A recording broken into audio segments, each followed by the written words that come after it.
These tiny dots meticulously marking the page will accumulate to create form. This is called stippling. It's a laborious technique. These tiny pixels will also be used to create a piece of art, but all in a single stroke. Welcome to day 4 of Deadline Hell.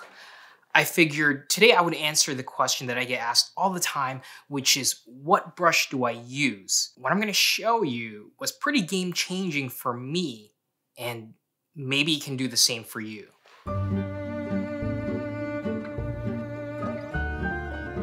Last year, I filmed my entire process for the 4th issue of Clear. I thought that by sharing this journey, it would be beneficial both for me and for you. This is a work in progress, a true behind-the-scenes look at how comic books are made.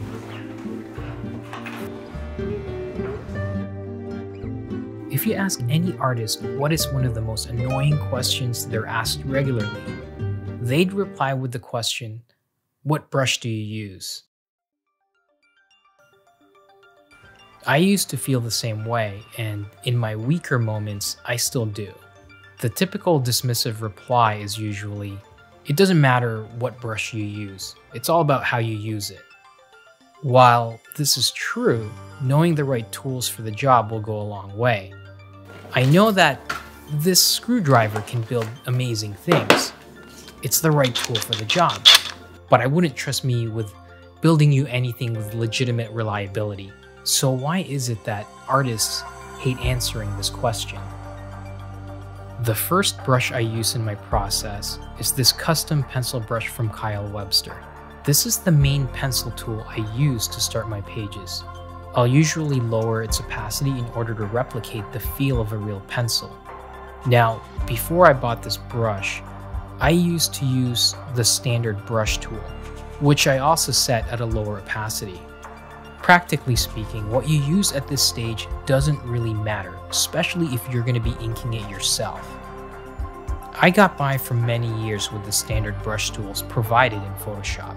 I simply just prefer to use these custom brushes for the intangible reasons that I like the way they feel. I mean, obviously, I also like the way that they look.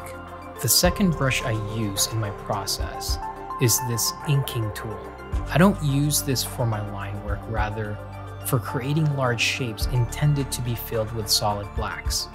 Alternatively, you could also use the standard pencil tool to do the exact same thing. Their setting is set to dissolve. This creates a hard edge that will allow you to fill it in with a paint bucket tool all the way to the edge. Using any other brush will usually result in these gaps you see right here. Knowing the right tools for the job is quite important. So why do we hate answering this question? Aside from the amount of times it's been asked, there's got to be a deeper reason, right? Now, I can't speak for other artists, but I think I know why I used to feel this way.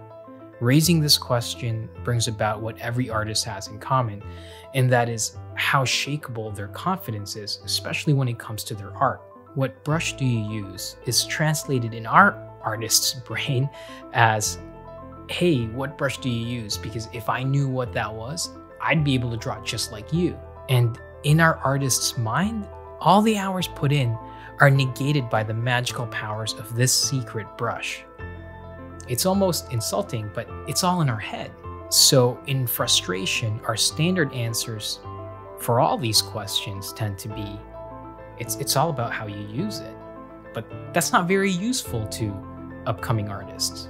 I used to think this way until an illustration job had specific printing limitations which prevented me from using my usual brushes. In stepped an old studio mate who shared a brush with me, and it's been a game changer in my art that I didn't even know I was looking for. This is not that brush, but this is my workhorse. This is what you'll mainly see on all my work. It replicates the look and texture of a real brush. When you use a tablet that allows tilt functionality, you can angle your pen on its side and it creates a dry texture. This is the reason why I use this brush. It gives it more of an organic feel. On the opposite end of the spectrum, you could use the standard brushes provided in Photoshop. However, they're too clean for me, but it may work perfectly fine for you. This set of brushes is also not the magic brush. It's not the one. I use these textured brushes to create a hand-done, gritty feel to my art.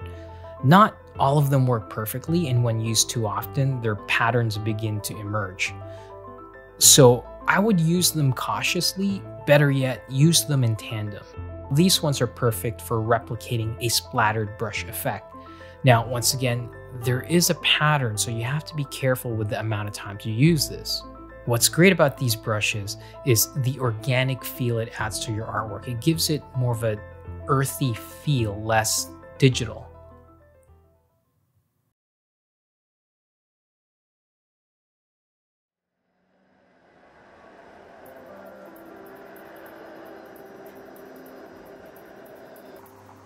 When an artist feels at peace with their art, this is when they tend to be much more helpful in sharing what brushes that they use, because they now have the knowledge that the person who asked this question is about to embark on their own artistic journey, and knowing what brushes and knowing exactly what tools that a professional uses will either lead them down a path of an amazing new discovery about their own art, or they could realize that it's not the right tool for them at all.